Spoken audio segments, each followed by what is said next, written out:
Hello இப்போ நம்ம பார்த்தா ஒரு மர்மமான கதை. இது கூடவே இருந்தவர்களை கொன்று உயிர் வாழ்ந்த ஒரு 17 பேரோட கதை தான் இந்த கதை. கொடூரமா வந்திருக்கும். அமெரிக்காவில் 1938ல ஒருத்தர் ஒரு கதை எழுதுறாரு. ஆலன் எட்வர் என்றாரு. இவர் என்ன பண்றாருன்னா, இவர் கதை எழுதின அந்த நிகழ்வு 1984ல உண்மையிலே நடக்குது. அதுவும் மக்கள் எல்லாம் பயங்கரமா அதிர்ச்சி அடைஞ்சாங்க, ஆச்சரியப்படுறாங்க. அந்த கதையில உண்மையிலே என்ன நடக்குது அப்படின்னா, அவர் எழுதின அந்த நாவல்ல ஒரு பெரிய ஒரு கப்பல்ல உலகத்தை சுத்தி பார்க்க போறாங்க. நடுக்கடல ஆக்சிடென்ட் ஆகுது. அதுல இருந்து ஒரு 3 பேர் தப்பிக்கும் சின்ன படகுல தப்பிக்கிறாங்க. தப்பிச்ச உடனே அதுல 3 பேத்துக்கு சாப்பாடு எதுக்குமே வழி இல்லாம பயங்கரமா தவிக்கிறாங்க. ஏன்னா சுத்தி தண்ணி மட்டும் தான் இருக்கு. ஆனா ஒரு இடத்துல வேற வழி இல்லாம அந்த 3 பேத்துல ஒருத்தரை கொன்னு சாப்பிடறதா அவங்களுக்குள்ளே முடிவு எடுக்கிறாங்க. அந்த 3 பேத்துல ஒருத்தரை கொன்னு சாப்பிடுறாங்க. இதுக்கு பிறகு அவங்க தப்பிச்சு வெளில வர்றதுதான் கதை. ஆனா உண்மையிலே நடந்த இந்த கதை வேற லெவல்ல இருக்கும். பயங்கர ஒரு கொடூரமா இருக்கும். 1984ல மிட்கோர் பாய் என்ற ஒரு கப்பல் உலகத்தை சுத்தி வர போறோம் அப்படின்னு அவங்க கிளம்புறாங்க. குறைஞ்சபட்சம் ஒரு 50 பேர் அந்த கப்பல் பயணிக்கிறாங்க. அப்படி போயிட்டே வந்திருக்காங்க. பாதி தூரம் நல்லாவே போயிட்டு இருக்கு. ஆனா ஒரு கட்டத்துல என்ன நடக்குது அப்படின்னா, திடீர்னு பயங்கரமா புயல் அடிக்குது. புயல்ல சிக்கி மழை புயல் அப்படின்னு தாக்கு பிடிக்க முடியாம அந்த கப்பல் பயங்கரமா அலையில தடுமாறுது. இந்த நேரத்துல தான் எல்லாருக்குமே புரிஞ்சிச்சு, கண்டிப்பா நம்ம அடுத்த லெவலுக்கு போய் சேர முடியாது. இப்போ கப்பல் ரொம்ப மோசமான நிலையில இருக்குன்றத புரிஞ்சுக்கிறாங்க. பயங்கரமான புயல்ல சிக்கின உடனே அந்த கப்பலுடைய பாகங்கள் உடைய ஆரம்பிக்குது. இப்போ உடைஞ்ச பிறகு என்ன பண்றாங்கன்னா, எப்படியாவது நம்ம தப்பிச்சாகணும்னு பாதி பேர் மேல கீழே குதிக்கிறாங்க. பாதி பேர் அதுல தப்பிக்கணும் அப்படின்ட்டு அங்க தப்பிக்கும் படகு இருக்குல்ல, அந்த படகு நிறைய பேர் எடுக்கிறாங்க. இப்படிதான் எல்லாருமே குதிச்சு எல்லாருமே பயங்கரமா உயிருக்காக போராடுறாங்க. இது ஒரு டைட்டானிக்ல என்ன நடந்ததோ அதே விஷயம் தான் அங்க நடக்குது. அப்போ எல்லாருமே உயிருக்காக பயங்கரமா தள்ளாடுறாங்க. ஒரு இடத்துல அந்த புயல சிக்கி கப்பல் முழுக ஆரம்பிக்குது. இப்ப அந்த தப்பிக்கும் படகுல ஒரு 3 பேர் தப்பிச்சிடுறாங்க. இன்னொரு படகுல ரிச்சர்ட் பார்க்கர் என்பவர் இன்னொரு படகுல தப்பிக்கிறாரு. அவருக்கு வயசு 17ஆவது. எல்லாமே ஒரே இடத்துல நின்று இருக்காங்க. கீழே உள்ளவங்க எல்லாமே பாதி பேர் முழுகிறாங்க. பாதி பேர் என்ன பண்றாங்கன்னா, அங்குள்ள மர கட்டைகள் எல்லாமே பிடிச்சிட்டு அங்க உள்ள பொருட்கள் எல்லாம் பிடிச்சிட்டு அப்படியே சுத்திட்டு இருக்காங்க. யாராவது நம்மளை காப்பாற்ற வரமாட்டாங்களா அப்படின்னு ஒரு நாள் 2 நாள் வெயிட் பண்றாங்க. ஆனா அங்க யாருமே வரல. அந்த படகுல உள்ளவங்களும் வெயிட் பண்ணி பாக்குறாங்க. ஒரு படகுல 3 பேர், இன்னொரு படகுல சின்ன பையன். மத்தவங்க ஏறினாலும் அவங்களும் கீழே முழுகுறாங்க. இதனால என்ன பண்ண தெரியாம கொஞ்சம் 2 நாளாவது 3 நாளாவது இப்ப அவங்க எல்லாமே அந்த பசி தாள முடியாம எல்லாம் மயக்கம் போடுறாங்க. இப்ப அவங்க வேற ஒரு பகுதிக்கு பிரிஞ்சு போறாங்க. இப்படி போயிட்டு இருக்கும் போது தான் அந்த 3 பேர் இருந்தாங்க ஒரு படகுல. அவங்க என்ன பண்றாங்கன்னா, அவங்க ஒரு பக்கமா போறாங்க. அதே நேரத்தில் இந்த ரிச்சர்ட் பார்க்கர்ன்ற ஒரு சிறுவன் ஒரு படகுல இருந்தால அவன் ஒரு பக்கமா போறான். அவங்க என்ன நினைக்கிறாங்கன்னா, நமக்கு இங்க சுத்தி தண்ணி மட்டும் தான் இருக்கு, வேற எதுவுமே கிடையாது.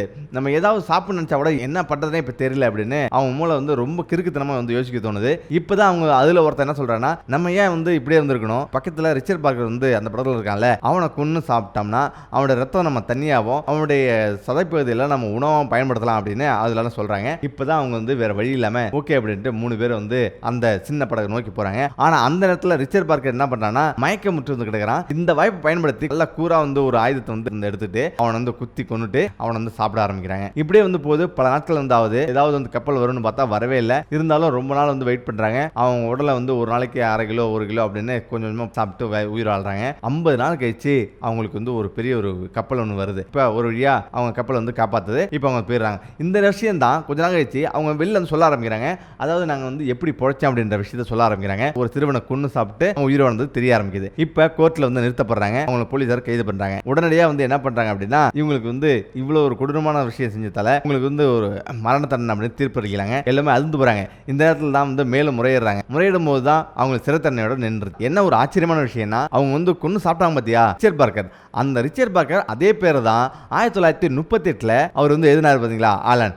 அதே நேம்ல தான் இறந்த அந்த திருவனுடைய பேர் தான் அந்த ரிச்சர்ட் பார்க்கர். அதே போல தான் உண்மையிலேயே நடந்த அந்த வழக்கிலையும் இந்த ரிச்சர்ட் பார்க்கர் தான் இறந்திருக்கான். இது ஒரு மர்மமாவே பார்க்கப்படுது. எப்படி இவருக்கு முன்னாடியே தெரிஞ்சது அப்படின்ற மாதிரி எல்லாம் யோசிக்கிறாங்க. உண்மையிலேயே இது ஒரு பெரிய ஒரு விஷயம் தான். இதை வச்சு ஒரு பெரிய ஒரு படமா லைஃப் ஆஃப் பை என்ற ஒரு படம் வந்தது. ரிச்சர்ட் பார்க்கர் ஒருவேளை பலமா உள்ளவனா இருந்தா என்ன நடக்கும் அப்படின்றது தான், அதை நகர்த்தி தான் இந்த கதையை கொண்டு போயிருப்பாங்க. இந்த ரிச்சர்ட் பார்க்கர் கேரக்டர் தான் அந்த சிறுவன். அந்த புலிகள் தான் மத்தவங்க மாதிரி எடுத்திருக்காங்க. ஒருவேளை ரிச்சர்ட் பார்க்கர் பலமா இருந்தவனா, நல்லா யோசிக்கிறவனா இருந்தா என்ன பண்றப்பான் அப்படின்றது தான் அந்த இதில் கேட்டிருப்பாங்க. இதுனா பரவாயில்ல. இதை விட பயங்கரமான ஒரு விஷயம் அமெரிக்காவில் சிலியில் நடந்திருக்கு. சிலியில் நடந்த இந்த நிகழ்வு உண்மையிலே ரொம்ப கொடூரமா இருக்கும். ஏன்னா மொத்தம் 78 நாள் சாப்பிடாமலே அவங்க வாழ்ந்திருக்காங்க. அந்த நேரத்தில் செய்யக்கூடிய விஷயங்கள்லாம் செஞ்சிருக்காங்க. ஏன்னா உயிர் பிழைக்கிறதுக்காக தன்னை கூட உள்ளவங்களே சாப்பிட்டுருக்காங்க, வாழ்ந்திருக்காங்க. அதுவும் எத்தனை நாள்னா 78 நாட்கள் வாழ்ந்திருக்காங்க. உண்மையிலே அதிர்ச்சியான ஒரு சம்பவம் தான். இது என்ன நடந்தது அப்படின்னா, சிலி என்ற நாட்டிலிருந்து ஒரு ஃபுட்பால் டீம் இன்னொரு நகரத்துக்கு ஃபுட்பால் விளையாடுறதுக்காக போறாங்க. அப்படி விளையாடுறதுக்காக போறதுக்காக அவங்க போகும்போது ஒரு விமானத்தை வந்து தேர்ந்தெடுக்கிறாங்க. அங்குள்ள விமானப்படை விமானத்தை வந்து வாடகைக்கு வந்துருக்காங்க. இப்ப அங்கிருந்து 45 பேரோட வந்து அந்த விமானம் வந்து கிளம்புது. அது ஆண்டஸ் என்ற மலையை தாண்டி தான் போய் ஆகணும். இப்ப அந்த ஆண்டஸ் மலையை அந்த விமானம் வந்து தாண்ட போகுது. அந்த ஆண்டஸ் மலையில பயங்கரமான உயரம், அதுக்கு இடையில பயங்கரமான ஒரு பனிமலை நிறைஞ்ச ஒரு பெரிய ஒரு மலை வந்து சிக்கனா வந்து ஒண்ணுமே பண்ண முடியாது.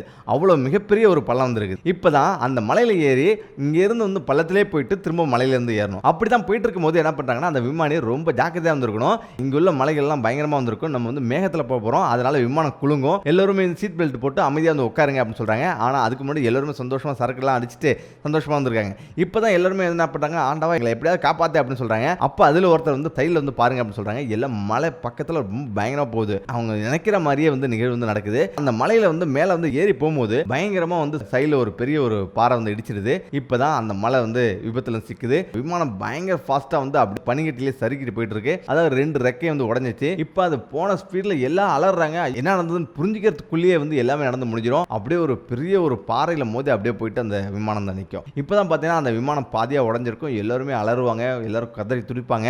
அதுல ஒருத்தர் தான் இந்த ராபர்ட்டோ. இவரு தான் வந்து தற்போது உயிர் பிழைத்து இவர் ஒரு இதய மருத்துவரா வந்திருக்காரு. இவரு வந்து அதுக்கு பிறகு என்ன சொல்றாருன்னு பாருங்க. அவர் வந்து விழுந்த பிறகு அங்க வந்து பயங்கரமான சவுண்ட் மட்டும் தான் கேட்டது. அதான் நான் வந்து ஒரு பெரிய ஒரு சீட்டை வந்து பிடிச்சிக்கிட்டேன். என்ன நடந்ததுன்னு புரிஞ்சுக்கிறதுக்குள்ள என்ன ஒரு பாறையில போய் இடிச்ச மாதிரி இருந்தது. பயங்கரமா வந்து இருந்தது. திரும்பி பார்த்தா எல்லாருமே கதறி துடிக்கிறாங்க. நல்ல வேளை எனக்கு வந்து எதுவுமே ஆகல. ஆனா அங்க திரும்பி பார்க்கறேன், எல்லாருக்குமே கை கால் எல்லாம் வந்து உடைஞ்சிருக்கு. எல்லாம் வந்து அலறாங்க, துடிக்கிறாங்க. எனக்கு என்ன பண்றதுன்னு தெரியல. ஒரு கட்டத்துல அப்படியே கொஞ்சம் கொஞ்சமா வந்து பார்த்தா எல்லாருக்குமே வந்து பாதி பேத்துக்கிட்ட வந்து அடிபட்டு இருக்கு. இப்போ வந்து அதுல வரும்போது 12 பேர் கிட்ட இறந்துட்டாங்க. சுத்தமுள்ள பேர் எல்லாமே கதறி துடிக்கிறாங்க. இப்போ விமானி ஒரு பக்கம் வந்து மாட்டிக்கிட்டு இருக்காரு. அவருக்கு என்ன நடக்குதுன்னு போய் பார்க்கும்போது அடிபட்டு ரத்தத்தோட வந்து கிடக்குறாரு. இப்போ அவர்கிட்ட போய் உங்களுக்கு என்ன ஆச்சு அப்படின்னு நாங்க கேட்கிறோம். ஆனா அவர் வந்து எதுவுமே சொல்லாம நம்ம வந்து சரியான இடத்துல வந்து மலையில வந்து மாட்டிக்கிட்டோம், யாராவது நம்மளை வந்து காப்பாத்துவாங்க அப்படின்னு அவங்க வந்து சொல்றாரு. இப்போ சொல்லிட்டு இருக்கும்போது அங்க பக்கத்துல வந்து சூட்கேஸ் இருக்கு. அந்த சூட்கேஸ் எடுங்கன்னு சொல்றாரு. கன் இருக்கு எடுங்கன்னு சொல்றாரு. அதே போல எடுத்து கொடுக்குறாங்க. ஆனா கொஞ்ச நேரத்திலே வந்து அவர் தற்கொலை பண்ணிட்டு செத்துறாரு. இப்போ எல்லாருக்குமே இதுவும் பயங்கர ஒரு அதிர்ச்சி. யாராவது வந்து காப்பாற்ற மாட்டாங்களா அப்படின்னு எல்லாருமே நினைச்சிருக்காங்க. எல்லாருமே இறைவன் வந்து பிரார்த்தனை பண்றாங்க. கண்டிப்பா ராணுவ வீரர் வருவாங்க, போலீசார் வருவாங்க,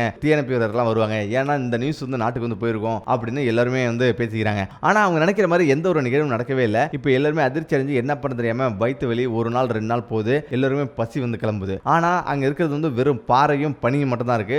உணவுக்கு வந்து எதுவுமே கிடையாது. இப்போ அவங்களுக்கு வேற வழியே கிடையாது. என்ன பண்றதுன்னு எல்லாம் யோசிக்கிறாங்க. 5 நாள் கிட்டத்தட்ட பசியை பொறுக்கிறாங்க. ஆனா ஒரு கட்டத்துல வந்து எதுல ஒருத்தர் என்ன பண்றானா, நான் பைத்தியமாயிட்டேன், நான் இப்போ வந்து என்னோட நண்பரோட உடலை வந்து சாப்பிட போறேன் அப்படின்னு சொல்றாரு. இப்போ மத்தவங்க எல்லாமே அவர்கிட்ட வந்து பயங்கரமா சண்டை போடுறாங்க. எனக்கு வேற வழியே தெரியல அப்படின்ற மாதிரி அவர் சொல்றாரு. ஆனா இந்த மருத்துவர் ராபர்ட் இருக்காரு பாத்தீங்களா, அவர் என்ன சொல்றாரு, அவர் அப்போ வந்து மருத்துவமானரா இருந்தாரு. அவருக்கு வந்து அந்த இறந்த போன உடல் இருக்கு பாத்தீங்களா, அப்ப அது இறைச்சியா மட்டும் தான் தெரிஞ்சது. அது வந்து கார்போஹைட்ரேட், அதுல வந்து எனர்ஜி உள்ள பொருளா மட்டும் தான் அவருக்கு வந்து தெரிஞ்சது. இதனால அவர் என்ன பண்றாருன்னா, அவரும் வந்து நண்பரோட உடலை சாப்பிடலாம் அப்படின்னு ஒத்துக்கிறாரு. இப்போ எல்லாருமே அதிர்ச்சி ஆகுறாங்க. வேற வழியே இல்ல, சாப்பிட்டு தான் வந்துட்டு ஒவ்வொருத்தரும் வந்து சாப்பிட ஆரம்பிக்கிறாங்க. முதல்ல வந்து ராபர்ட்டும் அவரோட நண்பரும் போய் சாப்பிடுறாங்க. வேற வழி இல்லாம பசியை பொறுக்க முடியல.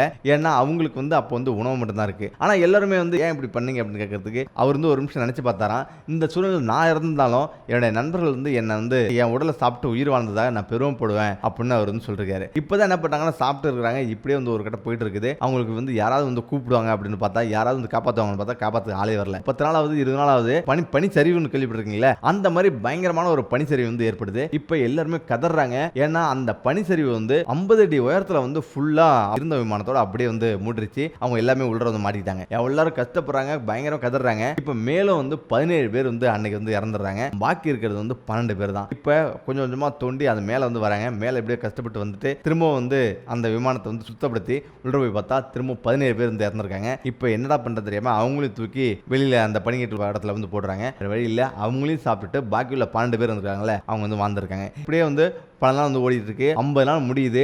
அவங்க வந்து எல்லாருக்குமே பைத்தியம் பிடிச்ச மாதிரி இருந்தாங்க. இப்படியே நம்ம இருந்து என்னதான் பண்றது, நம்ம வேற வழியே இல்லை, நம்ம வந்து எப்படியாவது இங்கேயாவது வெளில போகணுமே அப்படின்னு எல்லாருமே பிளான் போடுறாங்க. 3 பேர் சேர்ந்துக்கிட்டு என்ன பண்றாங்கன்னா, ராபர்ட் அவரோட நண்பர்கள்லாம் சேர்ந்துக்கிட்டு நம்ம இப்படி இங்கிருந்து இந்த மலையை விட்டு வெளில போய் பார்ப்போம் அப்படின்ட்டு வெளில போய் பார்க்குறாங்க. ஆனால் வெளில கொஞ்சம் தூரம் போய் பார்க்குறாங்க. அங்கே வந்து பனியில் வந்து பயங்கரமாக காலை வச்சோம்னா பயங்கரமாக கீழே போகும்ல, இடுப்பு வரலையும் வந்து ஃபுல்லாக பனி வந்து சொருவுது. இவங்களால நடக்கவே முடியல. திரும்ப வந்து வந்துடுறாங்க. திரும்ப வரலாம் நினைக்கிறாங்க. ஆனால் வழி தெரியல. அங்கேயே மாட்டிக்கிறாங்க. அதுல ஒருத்தர் வந்து இறந்துறாரு. இது ராபர்ட் வந்து பார்க்குறாரு. ரொம்ப கொடுமையான ஒரு விஷயம்னா இறப்பு மட்டும்தாங்க. சின்ன வாழ்க்கைக்காக நாங்கள் எவ்வளோ கஷ்டப்பட்டு தெரியுமா, அதாவது எங்களை வந்து நாங்கள் வாழ்ற உயிரினத்தை அதிகரிக்கிறதுக்காக மட்டும்தான் நான் வந்து எங்களோட நண்பர்கள்லாம் சாப்பிட்டோம். எங்களுக்கு அந்த நேரத்தில் வந்து சாப்பிட்டதாவோ நண்பர்களை சாப்பிட்டதோ நாங்கள் தோணவே இல்லை. எங்களுடைய நேரத்தை வந்து அதிகரிக்கணும், உயிர் பிழைக்கிறதுக்காக நேரத்தை வந்து அதிகரிச்சுட்டு தான் நாங்கள் வந்தோம். வாழ்றதுக்கும் இறப்புக்கும் ரொம்ப மெல்லிய ஒரு கோடு தாங்க வந்திருக்குது. இந்த கோட்டில் வந்து இப்படி போனால் வந்து இறப்பு, இப்படி வந்தால் வந்து வாழ்றோம், இவ்வளோதாங்க வாழ்க்கை அப்படின்ற மாதிரி அவரு சொல்றாரு. இப்ப வேற வழியே இல்ல, அவங்க நண்பர்கள் வந்து இறந்துறாங்க. அவங்க எல்லாமே இறக்கறத கண்கூடா வந்து பாக்குறாங்க. பார்க்கும்போது அவங்களுக்கு அடுத்தது நம்ம தான் அப்படின்னு அவருக்கு வந்து தோணுது. இப்ப என்ன பண்றாருன்னா வேற வழியே இல்ல,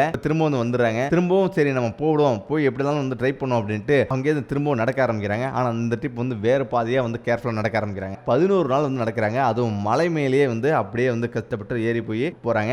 ஒரு இடத்துல கடந்து அந்த மத்த எல்லையை வந்து மலையை தாண்டி 11 நாள் கழிச்சு வந்து ஏதோ ஒரு ஏரியாவுக்கு வந்து போறாங்க. அங்க போய் மக்களை சந்திக்கிறாங்க. இப்போ அவங்களுக்கு பயங்கர சந்தோஷம். திரும்ப வந்து வருவாங்களா வரமாட்டாங்கன்னு இங்க காத்திருந்தவங்களுக்கு கண்டிப்பா இது மிகப்பெரிய ஒரு சந்தோஷமான செய்தியா திரும்ப அங்கேருந்து ஹெலிகாப்டர் வருது. இவங்க எல்லாமே கொண்டு போவாங்க. இந்த 12 பேர் தப்பிச்சாங்க பாத்தீங்களா, அவங்க 12 பேரும் வந்து வருஷத்து ஒரு ட்ரிப் அமெரிக்காவில் எப்போதும் வந்து கூடுவாங்களாம். கூடிட்டு அவங்கள பத்தி அந்த நாட்கள்லயும் அந்த இறந்து போனாங்க பாத்தீங்களா எல்லாமே பிரார்த்தனை பண்ணுவாங்களாம். முக்கியமா அவர் ராபர்ட் என்ன சொல்றாருன்னா, நான் வந்து வாழ்றதுக்கு என்னுடைய உடம்புல என்னுடைய நண்பர்கள் வந்து இருக்காங்க. நண்பர்கள் வந்து அவங்க உடலை கொடுத்ததால தான் நான் வந்து வாழ்றேன்னு சொல்றாரு. அதே போல அந்த இறந்த நண்பர்களின் உறவினர் வந்து யாருமே வந்து வருத்தப்படல. அவங்க எல்லாருமே வந்து அவங்க உயிரோடு இருக்கும்போது வந்து எப்படி இருந்தாங்க அப்படின்னு மட்டும் தான் வந்து கேட்டாங்க. ஆனா இறந்த பிறகு அவங்க வந்து எப்படி நடந்தது அப்படின்றது அவங்களுக்கு யாருமே தேவைப்படல. அவங்களுக்கு எப்படி இருந்தாலும் பரவாயில்ல அப்படின்னு அவங்க சந்தோஷம் தான் பட்டாங்க. அதாவது இந்த சூழ்நிலை நான் இருந்தா கூட நானும் என்னோட உடல் தான் கொடுத்திருப்பேன் அப்படின்ற மாதிரி சொன்னாரு. உண்மையிலே இப்படி ஒரு அதிர்ச்சியான சம்பவம் நடந்தது. இது வந்து 1970 காலகட்டங்களில் இது வந்து கடல் கொடுத்த ஒரு மனித சோதனையாக தான் வந்து பார்க்கப்படுது. ஓகே, மீண்டும் அடுத்த சந்திப்போம். நன்றி, வணக்கம்.